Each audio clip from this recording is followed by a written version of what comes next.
Hey, what's up everybody? Wayne York here, and today I'm going to go over how to change the spark plugs in your Gen 3 Hemi. Just so you know, it is very expensive because these have 2 spark plugs per cylinder. I'm currently running NGK 6510s, which are 2 steps colder than the factory plugs, and I'm going to gap those down to like 25 thousandths for the boost level we're running. But these spark plugs were $10.99 a piece. I had to go to 2 AutoZones to get all of them because each store only had 8 in stock. And with military discount, it still was like $85, $86 each at each store. So I mean, I just spent $170 to do spark plug change. I was trying to put it off. Basically, long story short, I had a small tear in the diaphragm in my fuel pressure regulator. It allowed extra fuel to get through, getting dumped into the intake. And it found the spark plugs. I cleaned them up, was reusing them, been driving the car fine for a couple days, drove it to work this morning, and on my way basically pulling up to work, I got a misfire code on cylinder number 4. So whenever I got home, I pulled just that cylinder so far, and the plugs were not nearly as bad as they were before, but they were still kind of black. I'll show these 2 real quick. And so I just said I'm gonna go ahead and put all new ones in it and not have to worry about it anymore from here, hopefully. So check it out. All right, so these are the 2 out of cylinder 4 that I pulled. This is the one I got the misfire code on. See, they're pretty kind of dry, black, sooty looking. So I'm gonna trash these 2. I'm probably gonna keep some of the other ones since I didn't get a code on any of the other ones, and clean them up a little bit and keep them in a bag just in case for, you know, at the racetrack or whatever, for emergency use if I have to. But all right, let's get started on how to remove and install your new ones. All right, so on each coil pack, you're gonna have an ignition harness to unplug. I already did cylinder 2, like I said. So unplug all these, and then each coil pack, you're gonna have a 10mm bolt on each corner, just 2 on each one. So I'm gonna go ahead and unclip these, pull the 2 10mm.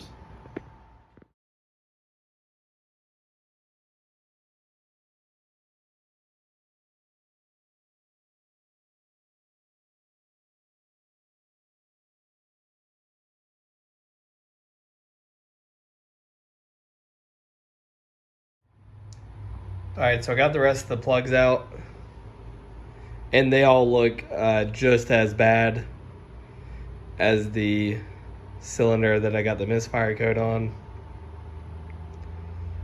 So they probably just weren't savable. So we're gonna go ahead and go through with new plugs on all of them.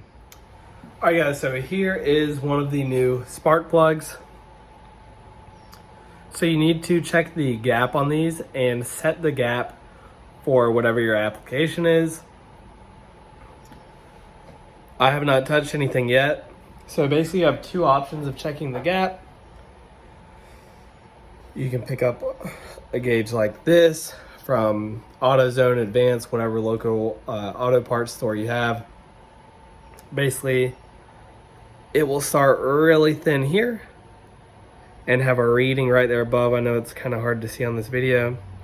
And then as you slide all the way around, it just gets slightly thicker the further you go. And as a gauge all the way around telling you what your gap is. You can also use this hole in the middle to pry the gap larger if you need to. With these NGK Iridium plugs, they say you shouldn't do this. Basically, the tips on them are very brittle, so they recommend using what I have here is a feeler gauge. So it looks like directly out of the box, these are measuring right at 35 thousandths. For my boost setup, I need to close up this gap slightly. So I originally said 25 thousandths. that was what my tuner recommended. Just because these were like slightly black again, I'm still in the break-in period on my clutch, so I'm trying to put like 500 miles on it before we can get into the car. I'm actually going to leave the gap slightly larger just for starters, and then if we have any spark blowout, I'm going to close it up once I'm able to actually start getting into the power on the car. Right now I'm putting it around in the city, just trying to get the break-in miles done on the clutch. So the tuner recommended 25 thousandths, which is pretty tight gap. I'm going to go slightly larger with 28 thousandths. So basically, I pulled out that slide on the feeler gauge, and you can see as of now, probably hard to see on the video, but I have some wiggle room there. So in order to close this up, what I'm going to do is turn this over. You want to get a hard surface, such as like a vise or something, and just lightly tap, because these are thousandths of an inch, so you'll close it up more than you think without realizing it. It doesn't take a ton of force. So I'm going to go ahead and give this a couple taps, recheck the clearance. And with these Hemi motors, I'm going to have to go through and do this 16 times. So it can be slightly time consuming, but you want to make sure you set it up right for maximum performance. Alright guys, so I got all these new spark plugs gapped to where I want them. Like I said, for now, I'm doing 28 thousandths until we finish this break-in process, and then I'm probably going to end up having to close the gap slightly. So I have the feeler gauge on 28, and you basically just want just slight resistance. All right, so I have all of these set just like that. The thing is, you want a bigger gap will basically create a hotter flame, but as that gap is larger, you have a higher chance of blowing out the spark with your boost. Whenever the spark has less distance to travel here, it basically is a colder flame in between. But it's less distance to travel, so it's easier to not blow it out whenever you have a bunch of boost flowing through there. So we're going to go ahead and do the reverse process, get all of these in, and then I'm going to do the other side, won't show that, and then we'll do a startup and a quick test drive.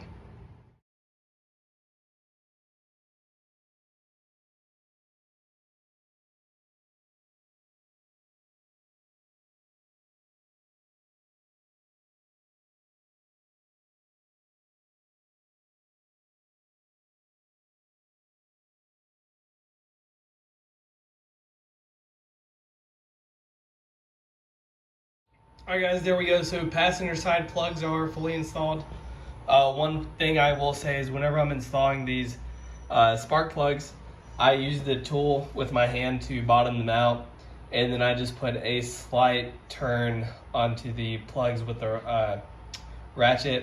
You do not want to over tighten these. Once the engine heats up and everything, it will cause them to get a lot tighter, and you will kind of seize them in place, and it'll be a pain whenever you have to remove them in the future. So I got all those in, bottomed out, gave them a slight twist with the wrench after, and then I went and installed the two 10mm bolts on each coil pack, and then ensure the harness is plugged into each coil as well. Alright, so I'm going to go ahead and proceed with the other side, and then we'll get the car started up.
Alright guys, so there's just a quick update on the car. As of now, I'm just getting these everyday city miles in.